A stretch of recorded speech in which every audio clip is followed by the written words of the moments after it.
मेरी मांग और अनुरोध और विनती है उन तमाम जजेस से, यानी बॉम्बे हाई कोर्ट से, कि जो आपने कहा कि उनको बलि का बकरा बनाया गया नाकामी छिपाने के लिए और मीडिया ने दुष्प्रचार किया, तो जिन्होंने उनको बलि का बकरा बनाया अब उनका इलाज आप करिए, उन पर जुर्माना लगाइए, उनको सजा दीजिए आप।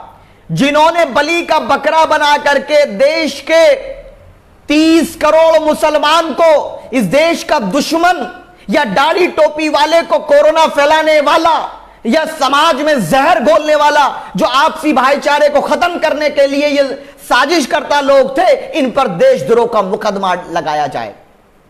डॉक्टर अय्यूब साहब अगर शांति न्याय की और ईश्वर ये संदेश की बात करें तो एनएसए लगा दोगे, देशद्रोही कह दोगे, लेकिन जिसको बॉम्बे हाई कोर्ट ये माने कि इन लोगों ने भारत के लोगों को, चाहे विदेशी तबलीगी जमात के लोगों को बलि का बकरा बनाया, दुष्प्रचार किया नाकामी छिपाने के लिए, उन पर भी देशद्रोह का मुकदमा दर्ज होना चाहिए।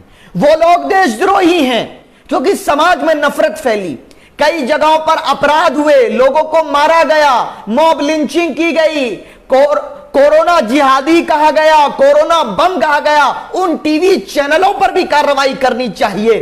और हमने जो नफरतवादी लोग थे, चाहे वो टीवी के लोग हों, हमने उनके खिलाफ सुप्रीम कोर्ट में केस डाला हुआ है, वो केस पेंडिंग है। और यही दर्द था डॉक्टर अय्यूब साहब से, पीस पार्टी से, इसीलिए उनको एनएसए लगा करके उनको जेल में डाला गया।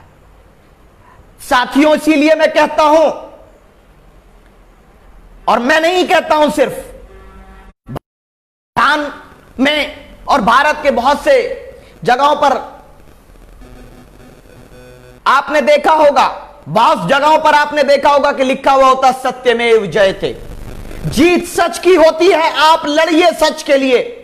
परेशानी आ सकती है, जेलों में डाला जा सकता है, झूठे मुकदमे दर्ज किए जा सकते हैं, लेकिन जब आप न्याय के रास्ते पर होंगे, मानवता के रास्ते पर होंगे, तो जीत तुम्हारी होगी, जीत आपकी होगी। और हम उस परेशानी को उठाने के लिए तैयार हैं। हमने जो आवाज बुलंद की थी, आज बॉम्बे हाई कोर्ट ने उस पर अपनी न्याय की मोहर लगाकर बता दिया कि हम लोग न्याय के साथ थे।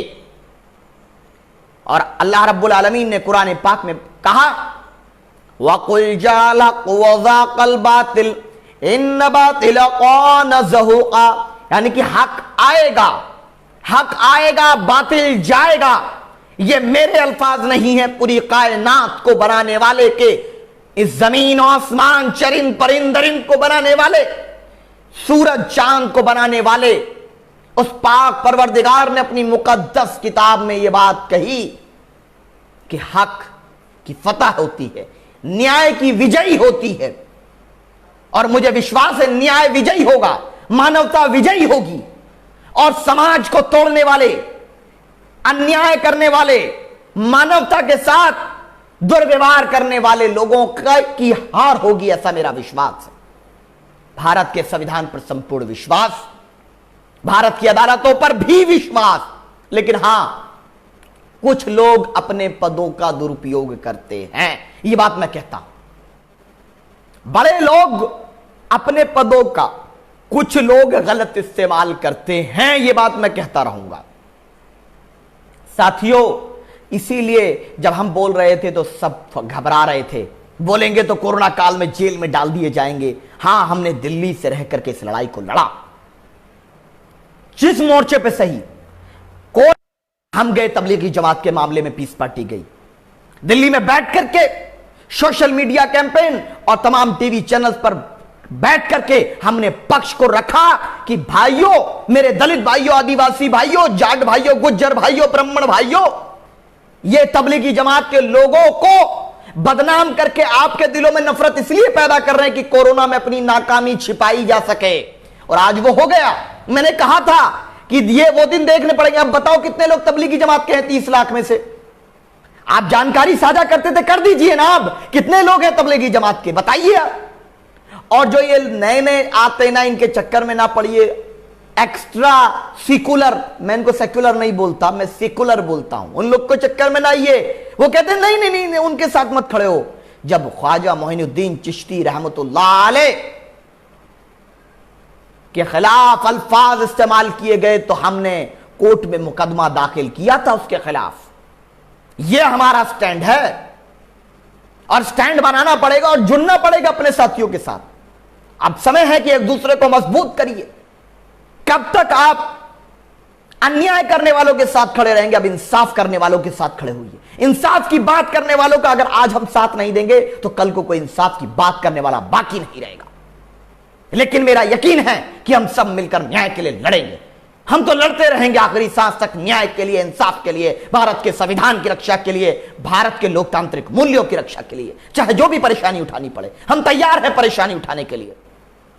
इसी दिल्ली से हम लोग ये पैगाम देते रहेंगे कि दिल्ली में अगर एक तरफ नरेंद्र मोदी जी बैठे हैं जो आज कई बातों पे गुमराह करते हैं, तो दूसरी तरफ हम लोग बैठकर न्याय की बात करेंगे। जिस दिल्ली से बैठकर आप बात करोगे, उसी दिल्ली से बैठकर हम बात करेंगे। बराबरी की बात करेंगे, न्याय की बात करेंगे, मानवता की बात करेंगे, महिला सशक्तिकरण की बात करेंगे, रोजगार की बात करेंगे, तरक्की की बात करेंगे, बिजनेस की बात करेंगे, कारोबार की बात करेंगे, किसानों की बात करेंगे, बुनकरों की बात करेंगे, दलितों की बात करेंगे, बात करेंगे गुज्जरों के जो एनकाउंटर किए जा रहे हैं उत्तर प्रदेश में, उनकी बात करेंगे। आपसे यही मेरी गुजारिश, यही निवेदन कि आओ जुड़िए, मेरे पेज को लाइक फॉलो कीजिए सभी लोग, ER शादाब चौहान, और मेल आईडी के जरिए भी जुड़िए। हम लोग जनसंपर्क कोऑर्डिनेशन बना रहे हैं कि अब जुड़ना पड़ेगा एक दूसरे के साथ। बातों से कुछ नहीं होगा। मैं आपसे सारी जानकारी साझा कर रहा हूं, आप लोग शेयर कर रहे हैं, बहुत अच्छी बात है, लेकिन यह भी एक हमारी जिम्मेदारी है कि हम बातों को शेयर करें, आगे पहुंचाएं। लेकिन शेयर करने के साथ साथ मेरे शेरों मैदान में भी आना पड़ेगा और मैदान में आकर के हमें संवैधानिक लड़ाई लड़नी पड़ेगी। भारत के संविधान की रक्षा के लिए संघर्ष करना पड़ेगा। यह करना होगा। हम तारीख गवाह है, झूठ ज्यादा दिन नहीं चलता है। हिटलर को गुरूर था, फिरौन को गुरूर था, नमरूद को गुरूर था। सरकारें आती और जाती रहती हैं मेरे भाई, लेकिन आप हम लोगों को यहीं रहना है। यह हमारा देश है, अपने देश की तरक्की की सोचना हमारी जिम्मेदारी है। इन्हीं बातों के साथ मेरे साथियों, जिन्होंने अब तक ये समझाओ कि तबलीगी जमात के लोग खराब या मुसलमान लोग कोरोना फैला रहे थे, ऐसे लोगों को बेनकाब कर दिया बॉम्बे हाई कोर्ट ने। और आपसे मैं कहूंगा कि अगर आप मेरे हिंदू भाइयों, आपके दिल में अगर ये बात आई थी, तो आज ये तय करो कि मैं एक मुसलमान के, एक तबलीगी जमात वाले के, एक निजामुद्दीन औलिया के चाहने वाले के गले मिलकर कहूंगा कि ऐ वतन पे मरने वाले मेरे भाई, हम सब एक हैं। हमें याद है ब्रिगेडियर उस्मान की कुर्बानियां, हमें याद है वीर अब्दुल हमीद की कुर्बानियां, हमें याद है अशफाकुल्लाह खान, हमें याद है तारीख भारत की जंग आजादी की लड़ाई में जो किरदार निभाया है टीपू सुल्तान रहमतुल्लाह अलैह ने। आज भी संविधान की ओरिजिनल कॉपी पर टीपू सुल्तान रहमतुल्लाह अलैह की फोटो लगी हुई है। क्या है? ओरिजिनल कॉन्स्टिट्यूशन की कॉपी जो है उस पर टीपू सुल्तान रहमतुल्लाह अलैह की फोटो लगी है। यह है भारत का इतिहास, हमारा इतिहास, और जो कभी नहीं बदला जाएगा। ये अंधेरा है, ये अंधेरा है, होने दो, ये अंधेरा है, होने दो, उजाला आएगा, इंसाफ का इंकलाब आएगा। बस आप जद्दोजहद जारी रखिए। जय हिंद, जय भारत, जय संविधान, खुदा। खबरों में बने रहने के लिए सब्सक्राइब करें खबर सब और घर